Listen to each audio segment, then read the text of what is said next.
In 2014, I dropped out of nursing school, changed my major so I could put more of my time and energy into building the student section. A year and a half later, that student section was dubbed the biggest party in college basketball.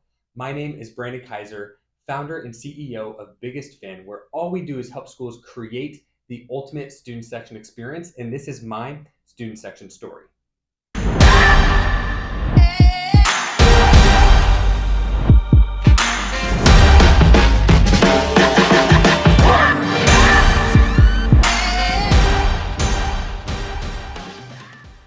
Before I jump into my story, if you find this content compelling or this helps you with your student section, please make sure you like, comment, and subscribe, and maybe send it to someone that also shares your same passion for student sections. So my student section journey starts in sixth grade. My brother was in high school, and I remember going to a basketball game and standing in the front row of his student section called the Toga Club. I'll never forget some of the cheers and the chants that I was helping lead as a sixth grader when my brother was in high school with his buddies and the cheer team. Then when I was in high school, I played volleyball, so that allowed me to be a super fan at basketball and football games. I transferred high school as my junior year and was in the front row for every football game. And then my senior year, I was the student section leader for the Rampart Rowdies in Colorado, and I was given the Spirit of Rampart Award, which was given to the most spirited fan at the school. But really, where my student section journey really changed my life was when I went to Grand Canyon University. Now, my freshman year, GCU was still a Division II school, and I went to every single basketball game with a few buddies. We painted our chests, we were given some Spartan outfits, and we just had a great time. And I figured, hey, D2 is better than high school. Maybe I'll see a dunk or two.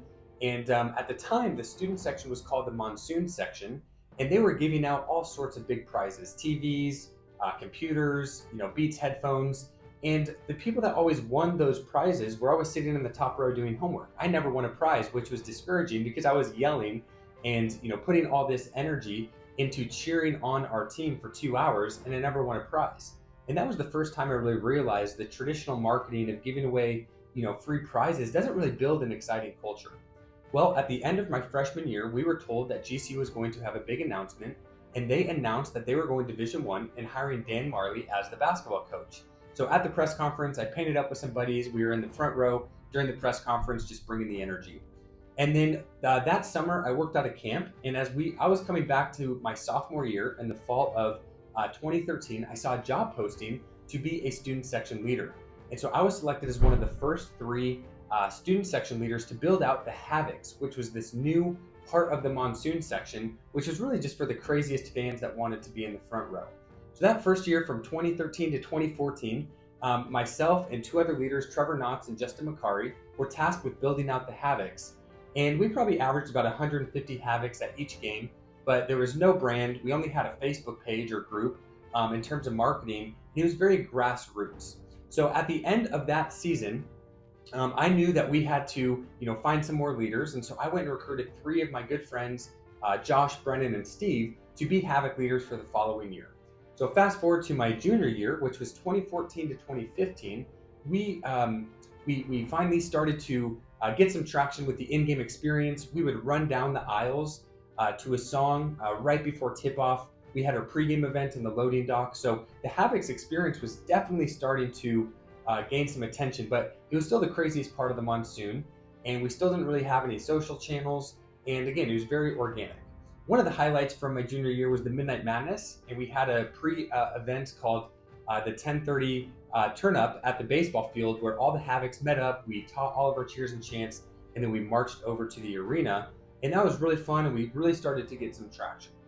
So in the at the end of my junior year, in the spring of 2015, I said, you know what? I think I really need to focus more, on the student section. And so I suggested that I stay over the summer of 2015 between my junior and my senior year, because I was already taking 2 summer classes. The reason I was taking 2 summer classes was I actually went to college as a nursing major.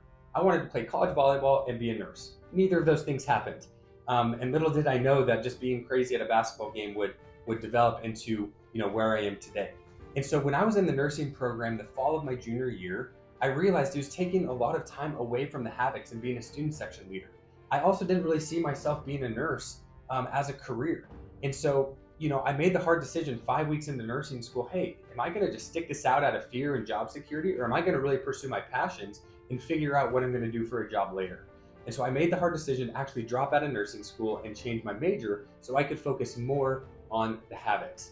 And it's paid off. And I'm so glad that I did that and had just tremendous counsel and people around me to give me good advice. So I got approved to stay and work on the Havocs. I really wanted to take it to the next level. That spring, we really decided, hey, it's confusing to have two brands, right? You've got the Monsoon section and the Havocs. Students don't know if they're part of the Monsoon. Are they part of the Havocs? Do you have to pay? Is it exclusive? And so we dropped the Monsoon section, so every student was a Havoc. And then one of the coolest things that was part of my student section journey was in May of 2015. So this is before my senior year. I was on campus working on the Havocs throughout the summer, working on all the systems. And there was a press conference to announce 2 coaching extensions and an apparel deal. And President Brian Mueller gets on stage and he kicks off the press conference and says, I want to introduce the most important person in the room. It might surprise you, but he really is the most important person in the room. We have the most spirited body in the country, and a lot of that has to do with our president of the Havocs, Brandon Kaiser. Now, granted, he's in the room. Jerry Colangelo's in the room. Dan Marley's in the room. Important people who have much more significant influence than just this crazy college kid were all in the room. But what it showed was President Mueller valued the work that we were doing. He saw the value of the Havocs from a recruiting and a retention standpoint. And it also shows just the how much that they were willing to empower me as a student section leader.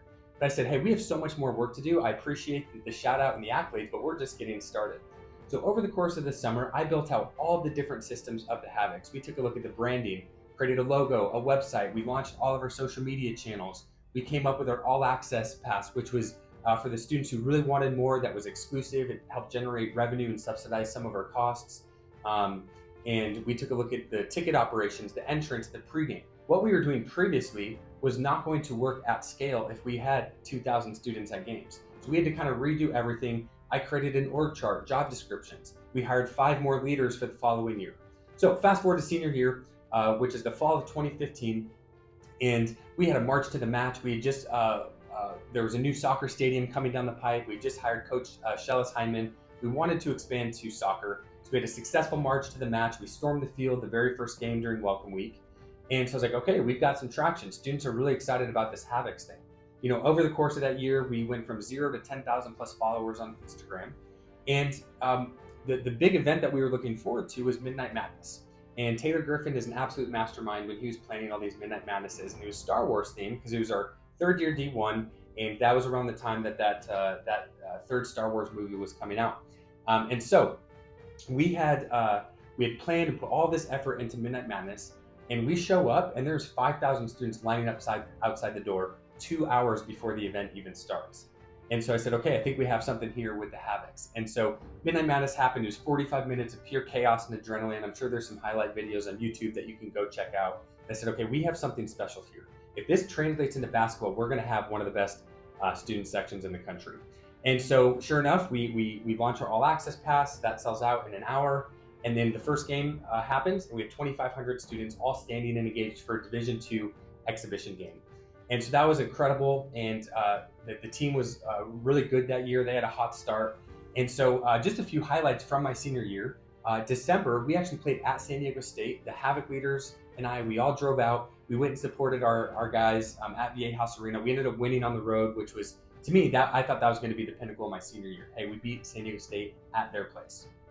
Little did I know, just a month later in January, New Mexico State was coming into town, and it was a blackout. We marketed it all week, over 2,500 students there, and we had deemed New Mexico State a rival because they dominated the conference, but we had never beaten them. And sure enough, we won. We stormed the court. It was one of the most memorable experiences I will ever have, was beating New Mexico State at home and storming the court. And 2 weeks after that is when SB Nation dubbed the GCU Havocs the biggest party in college basketball, and really helped put GCU on the map. And what was so cool about that was in 2014, I literally had put in my phone just this note called Dreams. And I just said, I love GCU and GCU basketball. I want to help put GCU on the map through the student section. And sure enough, now all of a sudden, SB Nation, The Athletic, Sports Illustrated are all writing about the student section and the in-game experience there.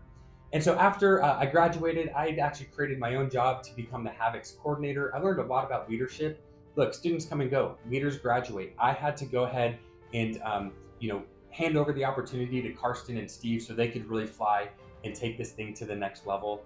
And I had to relinquish control, even though the Havocs were a huge part of me. I realized, hey, in order for this thing to keep growing, I have to be done, right? My time here is done. I'm proud of the work we did, but these guys have to run with it. And so that following year, I got to move from fan to leader back to the biggest fan of GCU, and I got to just sit back, watch, and enjoy the show. That following year, when Steve was president, is when Louisville came into town, and that is when Rick Pitino and Donovan Mitchell said it was the toughest and craziest atmosphere in student section they've ever been part of. It was tougher than Duke, Kentucky, Pitt, Miami, Syracuse, and a few other ACC schools, which was such a big accomplishment. During my time as a Havocs leader, I got involved in the National Collegiate Student Section Association, which was a network of student section leaders across the country. When they announced me president in the spring of 2016, I was overcome by emotion because I just love student section. I was so passionate about what we were doing at GCU, and I wanted to see that across the country. But as I graduated, I moved on from GCU. I couldn't serve in that capacity at the NCSSA anymore. So that's my GCU story. That's my student section journey. And then in 2018, I launched Biggest Fan because I'm so passionate about student sections. I was given such tremendous opportunities from President Mueller and Helen and Emily and all the folks at GCU. And then I was able to give thousands of students an amazing in-game experience and some of their greatest memories at GCU. So that is why we exist at Biggest Fan. That is why I do what I do, why I get up every morning laser focused on helping create these experiences, is to give other student leaders the same opportunities that I was given so they can go create the experiences for their student body. And so I hope this video is helpful to understand the story of Biggest Fan and myself. I say this with tremendous gratitude for all the people that were involved with shaping and helping the Havocs as well as Biggest Fan. And we're on a mission to create the ultimate student section experience. We want to give every school at the college and high school level a one-of-a-kind student section experience. We believe every athlete and every student deserves that type of experience. So thanks for watching. Again, if you enjoy this content, check out some of our other videos. We give lots of tips and tricks on how to grow your student section. Be sure to subscribe. Thanks for watching.